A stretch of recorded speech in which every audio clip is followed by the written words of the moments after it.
আসসালামু আলাইকুম। সংবাদে আপনাদের সবাইকে স্বাগত জানাচ্ছি। আমি ফিরোজ তোহা। শুরুতেই সংবাদ শিরোনাম। বাংলাদেশের সর্বশেষ গুরুত্বপূর্ণ আপডেট সংবাদে আপনাকে স্বাগত। শুরুতেই সংবাদ শিরোনাম, পরে বিস্তারিত। শুরুতেই জানিয়ে দিব, আগামী নির্বাচন হবে ইতিহাসের অন্যতম কঠিন পরীক্ষা, বললেন বিএনপির ভারপ্রাপ্ত চেয়ারম্যান তারেক রহমান। এরপর জানিয়ে দিব, যুক্তিসঙ্গত সময়ের মধ্যেই নির্বাচন দিতে হবে, বললেন জামাতের নায়েবে আমির। বাংলাদেশ জামাত ইসলামের নায়েবে আমির এবং সাবেক এমপি অধ্যাপক মুজিবুর রহমান বলেছেন, জালেমদের রেখে কখনোই সুষ্ঠু নির্বাচন হবে না, একটা যুক্তিসঙ্গত সময়ের মধ্যেই নির্বাচন দিতে হবে। এদিকে কোম্পানিগঞ্জে দুই গ্রুপের মধ্যে সংঘর্ষে আহত বিএনপি নেতার মৃত্যু।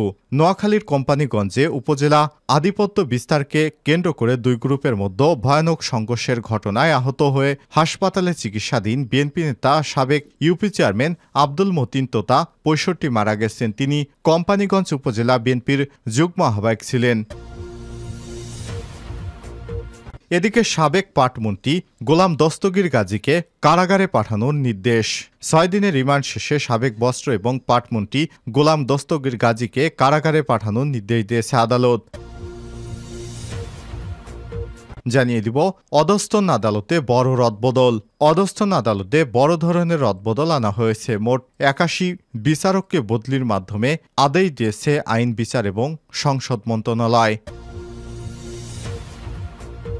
এবং সর্বশেষ জানিয়ে দিব একটি ভয়ানক সংবাদ, ৫ তারকা হোটেল ইন্টারকন্টিনেন্টালেও ছিল আয়নাঘর। ঢাকার সবচেয়ে বিলাসবহুল ৫ তারকা হোটেল ইন্টারকন্টিনেন্টালে সাবেক শেরাটন হোটেল, ভেতরে ছিল আয়নাঘর। সেখানে নির্যাতন করে কর্মচারীদের চাকরি থেকে ইস্তফার চিঠিতে স্বাক্ষর দিতে বাধ্য করা হতো। গতকাল ঢাকা রিপোর্টার্স ইউনিটি ডিআরইউ সাগরুনি মিলনায়তনে সংবাদ সম্মেলনে হোটেলটির চাকরিচ্যুত ব্যক্তিরা এ অভিযোগ করেছেন। চাকরিচ্যুতদের পক্ষে নুরুজ্জামান বলেন, রাজধানীর শাহবাগে অবস্থিত ৫ তারকা হোটেল ইন্টারকন্টিনেন্টাল এর ভেতরে ছিল আয়নাঘর। সেখানে কর্মচারীদের নির্যাতন করে চাকুরি থেকে ইস্তফা চিঠিতে স্বাক্ষর দিতে বাধ্য করা হতো। অনেকেই নির্যাতনের পর ডিবির হাতে তুলে দেওয়া হতো। কোনো কর্মচারী ন্যায্য পাওনা চাইলেই নেমে আসত নির্যাতনের খড়গ। কোনো কর্মচারী ৩ মাস থেকে ৬ মাস পর্যন্ত বেতন ভাতা পাচ্ছিলেন না। হোটেলটির দ্বিতীয় তলায় প্রশাসনিক ব্লকে ওই নির্যাতন কক্ষ বা আয়নাঘর রয়েছে। প্রতিষ্ঠানটির এমডি জিএমএইচআর ডিরেক্টর সহ অন্যান্য কর্মচারীদের নির্যাতনের সঙ্গে জড়িত ছিলেন। প্রিয় দর্শক, এতক্ষণ শুনছিলেন সংবাদ শিরোনাম, এবারে বিস্তারিত। তবে তার আগে বন্ধুরা, অনুরোধ থাকবে এই সংবাদটিতে একটি লাইক দিন। এই চ্যানেলে আপনি নতুন হয়ে থাকলে আমাদের সংবাদটি দেখতে দেখতে চ্যানেলটি সাবস্ক্রাইব করে রাখুন, যাতে করে বন্ধুরা আমাদের পরবর্তী লেটেস্ট আপডেট সংবাদগুলো সবার আগে আপনার কাছে পৌঁছে যায়। কমেন্ট করে আপনার মূল্যবান মতামত জানিয়ে দিন আপনি বিশ্বের কোন দেশ থেকে বা বাংলাদেশের কোন স্থান থেকে আমাদের সংবাদটি দেখছেন এবং শুনছেন।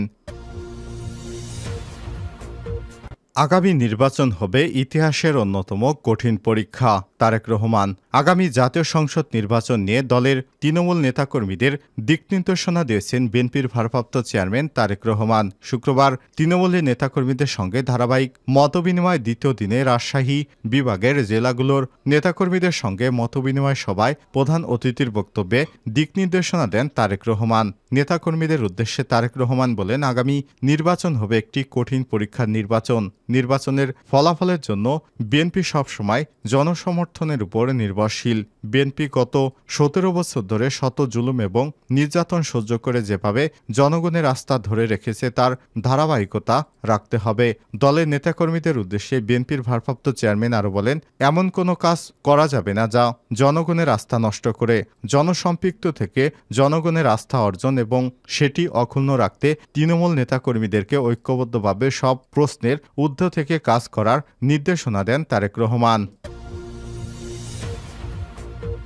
যুক্তিসঙ্গত সময়ের মধ্যেই নির্বাচন দিতে হবে, জামাতের নায়েবে আমির। বাংলাদেশ জামাত ইসলামের নায়েবে আমির এবং সাবেক এমপি অধ্যাপক মুজিবুর রহমান বলেছেন, জালেমদের রেখে কখনোই সুষ্ঠু নির্বাচন সম্ভব ছিল না, একটা যুক্তিসঙ্গত সময়ের মধ্যেই নির্বাচন দিতে হবে। শুক্রবার ৩০ আগস্ট ময়মনসিংহ প্রেসক্লাব মিলনায়তনে বৈষম্যবিরোধী ছাত্র আন্দোলনে নিহতদের পরিবারের সঙ্গে মতবিনিময় সভায় তিনি এসব কথা বলেন। সভায় বৈষম্যবিরোধী ছাত্র আন্দোলনে নিহত ময়মনসিংহ জেলা জেলার ৩৪ জন শহীদের পরিবারকে বাংলাদেশ জামাত ইসলামীর পক্ষ থেকে ২ লক্ষ টাকা করে নগদ আর্থিক সহায়তা দেওয়া হয়। সভায় জামাত ইসলামের নায়েবে আমির বলেন, ময়মনসিংহে বৈষম্য বিরোধী ছাত্র আন্দোলনে ৬২ জন শহীদ হয়েছেন। তাদের বেশিরভাগই শ্রমিক শ্রেণীর। যারা জালেম সরকারকে বিতাড়িত করতে শহীদ হয়েছেন তাদের নাম ইতিহাসের স্বর্ণাক্ষরে লেখা থাকবে। এ সময় তিনি আর বলেন, ইসলাম জুলুম একসঙ্গে চলতে পারে না। জুলুম থাকলে ইসলাম থাকবে না, আর যদি ইসলাম থাকে তবে জুলুম থাকবে না। সকল জুলুম এবং অন্যায় বন্ধ করে একটি ইসলামী রাষ্ট্র প্রতিষ্ঠা করতে হবে, তবেই সব মানুষ নিরাপদ এবং সুখ শান্তিতে বসবাস করতে পারবে। মতবিনিময় সভায় জামাতের ময়মনসিংহ জেলা আমির আবদুল্লাহ করিমের সভাপতিত্বে এবং মহানগর আমির কামরুল হাসান এমরুলের সঞ্চালনায় বিশেষ অতিথি হিসেবে জামাতের কেন্দ্রীয় নির্বাহী পরিষদ সদস্য এবং প্রচার ও মিডিয়া বিভাগের সম্পাদক অ্যাডভোকেট মতিউর রহমান আকন্দ, সাংগঠনিক সম্পাদক এবং ময়মনসিংহ অঞ্চলের পরিচালক ডক্টর সামিউল হক ফারুকী, কেন্দ্রীয় কর্মপরিষদ সদস্য মঞ্জুরুল ইসলাম ভূঁইয়া, শহীদ পরিবারের পক্ষে ঈশ্বরগঞ্জের আব্দুল মজিদ এবং নিহত সাগরের পিতা আসাদুজ্জামান জামাতের প্রতি কৃতজ্ঞতা জানান। এ সময় জামাত ইসলাম এবং ছাত্র শিবিরের জেলা মহানগরের নেতৃত্ববৃন্দ এবং শহীদ পরিবারের স্বজনেরা উপস্থিত ছিলেন। কোম্পানীগঞ্জে ২ গ্রুপের সংঘর্ষে আহত বিএনপির নেতার মৃত্যু।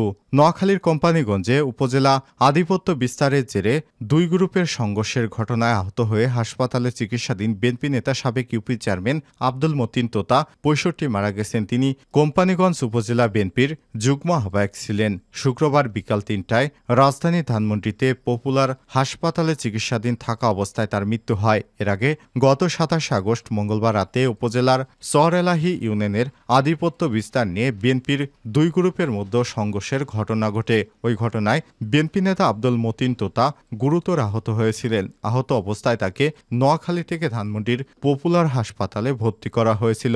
বিএনপি নেতা আব্দুল মতিন তোতার মৃত্যুর পর তার ছেলে মোহাম্মদ বাহাদুর ফেসবুক লাইভে এসে প্রশাসন এবং জনসাধারণের উদ্দেশ্যে বলেন, আমার বাবা বিএনপি নেতার সাবেক চেয়ারম্যান আব্দুল মতিন তোতা সম্পূর্ণ নির্দোষ। পরিকল্পিতভাবে বিএনপি নেতা ইসমাইল এবং মুস্তাফিজ, শাহাবুদ্দিন মামুন, ডাক্তার ফরিদ সহ আওয়ামী লীগের রাজ্জাক চেয়ারম্যান, যুবলীগ নেতা কালাম এবং বেলালের প্রত্যক্ষ সহযোগিতায় তাকে হত্যা করা হয়েছে। এরা সবাই আমার বাবার মৃত্যু সংবাদ পেয়ে এলাকা থেকে পালিয়ে যাচ্ছে। তাদেরকে আটক করে প্রশাসনের হাতে সোপর্দ করুন। কোম্পানীগঞ্জ থানার ভারপ্রাপ্ত কর্মকর্তা ওসি প্রণব চৌধুরী জানান, বিএনপি নেতা আব্দুল মতিন তোতার মৃত্যু সংবাদ পেয়েছি, তবে এই ঘটনায় এখনও অভিযোগ আসেনি। অভিযোগ পেলে আইনগত ব্যবস্থা গ্রহণ করা হবে। ৬ দিনের রিমান্ড শেষে কারাগারের সাবেক মন্ত্রী গাজী।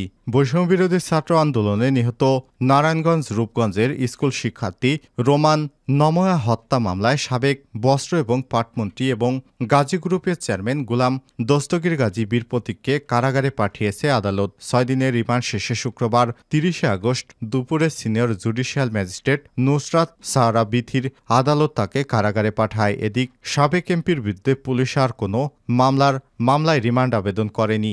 আদালত পুলিশের পরিদর্শক আব্দুর রশিদ বিষয়টি নিশ্চিত করেছেন। তিনি জানান, শিক্ষার্থী রোমান মিয়া হত্যা মামলায় রূপগঞ্জ থানা পুলিশ 10 দিনের রিমান্ড আবেদন করে। গত রোববার সেদিন আদালত জিজ্ঞাসাবাদের জন্য 6 দিনের রিমান্ড মঞ্জুর করে। আজ রিমান্ড শেষে তাকে কারাগারে পাঠানোর নির্দেশ দিয়েছে আদালত। এর আগে বস্ত্র এবং পাট মন্ত্রণালয়ের সাবেক মন্ত্রী এবং গাজী গ্রুপের চেয়ারম্যান গোলাম দস্তগীর গাজীকে 24 আগস্ট রাতে রাজধানীর শান্তিনগরের বাসা থেকে গ্রেপ্তার করে আইনশৃঙ্খলা বাহিনী। মামলার সংক্ষিপ্ত এজাহারে উল্লেখ করা হয়, নিহত রোমান মিয়া 17 উপজেলা চনপাড়া পুনর্বাসন কেন্দ্রের আনোয়ার হোসেনের ছেলে। সে পুনর্বাসন কেন্দ্রের নব কিশলয় উচ্চ বিদ্যালয়ের 10ম শ্রেণীর ছাত্র ছিল। 5 আগস্ট শেখ হাসিনার পদত্যাগ এবং দেশত্যাগের পর সন্ধ্যায় চনপাড়ায় ছাত্র জনতার একটি আনন্দ মিছিল বের হয়। মিছিলকে পণ্ড করতে শেখ হাসিনা, ওবায়দুল কাদের, গোলাম দস্তগীর এবং গোলাম মর্তুজার নির্দেশে আওয়ামী লীগের লোকজন আগ্নেয়াস্ত্র দিয়ে এলোপাতাড়ি গুলি করে। এ সময় নিহত রোমানের গলা, ঘাড়, হাত, বুক ও পিঠ কয়েকটি গুলি লাগে। তাকে উদ্ধার করে স্থানীয় একটি বেসরকারি হাসপাতালে নিলে চিকিৎসক তাকে মৃত ঘোষণা করে। পরে বিনা ময়নাতদন্তেই তাকে দাফন করা হয়।